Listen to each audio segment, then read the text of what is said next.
qui s'en sort regaillardi. Il s'agit indiscutablement d'une victoire de la démocratie sénégalaise solidement renforcée dans ses fondements, avec un bilan impressionnant, zéro contestation. Cette victoire dont nous pouvons tous être fiers et qui confirme bien que le processus tel que structuré dans son organisation et sa mise en œuvre concrète est un processus réellement éprouvé. Disons-le, le système est crédible, même s'il reste perfectible comme toute œuvre humaine. Système qui, faut-il le rappeler, ne peut rester valable que par le bon choix des hommes qui l'animent, à l'image des institutions de la République qui ne peuvent exprimer leur plein éclat que lorsque le sens du devoir et l'éthique de responsabilité habitent les animateurs, qui sont, quoi qu'on puisse dire, des humains et donc faillibles. Le général Jean-Baptiste fait partie de ces hommes qui ont le sens du devoir et cette éthique de la responsabilité. En lui passant le témoin de cette charge, ô combien lourde, je reste convaincu qu'il saura en apprécier le poids et les contraintes. Pour l'avoir connu et côtoyé, je sais que le choix porté sur ces étoiles ne relève point du hasard. Il est l'homme qu'il faut à la place qu'il faut. Moi, j'ai un profond respect pour l'armée et les militaires et surtout pour les étoiles. On ne devient pas général par hasard. C'est une lourde responsabilité, un long cheminement.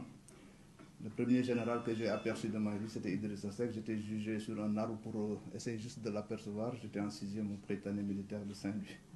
Et le second que j'ai rencontré, c'était Koumba Dioufnia. Il était inspecteur général des forces armées. On devait l'interviewer, Bokarnia et moi, pour le journal de l'école, mais on avait tellement peur de lui qu'on était à 3 mètres. Il a dit, jeune homme, rapprochez-vous pour que je puisse vous parler. Donc, profond respect pour vous et ce que vous représentez et pour votre cursus, mon général, et nous avons confiance. Je voudrais juste rappeler que ces dernières semaines, on a évoqué souvent le ministère de l'Intérieur sous l'angle des urnes, des bulletins de vote, des bureaux de vote, donc des élections. Ce qui fait d'ailleurs que la DG est la direction la plus médiatisée et je salue le professionnalisme des hommes et de son directeur. Mais il faut rappeler que le ministère de l'Intérieur est aujourd'hui intérieur et sécurité publique est d'abord celui de la sécurité intérieure, de la sécurité publique et de la police administrative.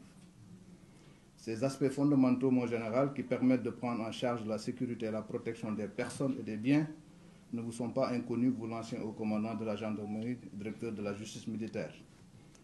Les nouvelles menaces dont vous êtes bien conscients se déclinent en péril de tout genre, et notamment la cybercriminalité, les nouvelles formes de terrorisme, la sophistication des trafics, des menaces de l'âge présent et futur qui interrogent les vieux référentiels de lutte et appellent une adaptation continue des formes de lutte.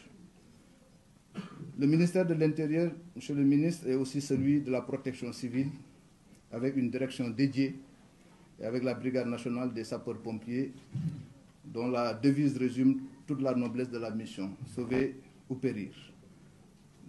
C'est dire que le ministère de l'Intérieur est au centre de l'État, mais est aussi le cœur de la nation.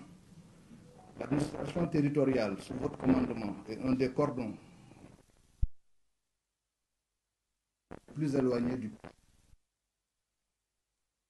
communication positive avec celle-ci pour améliorer le service public à ce niveau. Ce service public de proximité auquel l'Agence pour la sécurité de proximité contribue. Je suis du reste convaincu que le sacerdoce du ministère du culte, parce que nous sommes également le ministère du culte, sera pleinement rempli.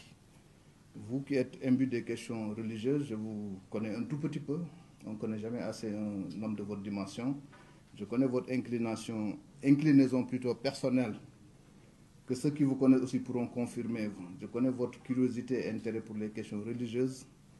Donc je pense que ces atouts seront à l'image de ce que le premier président de la République du Sénégal a fait, un atout majeur pour le Sénégal, pays de dialogue interreligieux et interconfrérique.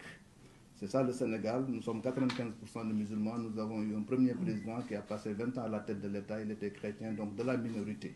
C'est ça le Sénégal, c'est ça notre force, il faudra garder cette force. Donc vous êtes bien à votre place, à ce ministère, pour aider à renforcer ce lien social. Je m'avais donc, pour clore mon discours, monsieur le ministre, vous confier cette famille ô combien vaillante, ma famille maintenant, celle du ministère de l'Intérieur. Le peu de temps que j'ai passé avec elle me l'a fait aimer naturellement et je sais que vous saurez la mettre sur la bonne voie en veillant à la rendre plus sympathique aux yeux des citoyens, surtout mes cousins policiers. Je dis cousins en pensant aux douaniers. Donc ils font un travail admirable qui n'est pas très connu, qui n'est pas très bien apprécié. C'est votre rôle, je pense, désormais d'aider à cette reconnaissance qui le mérite. Et avec l'aide de Dieu, les aider à veiller sur notre sécurité.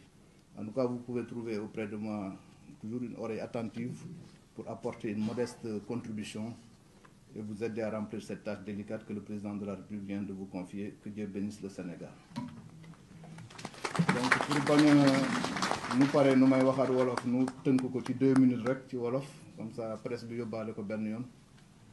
Ñuy sant Yàlla julli ci Yonent bi sallallahu alayhi wa sallam.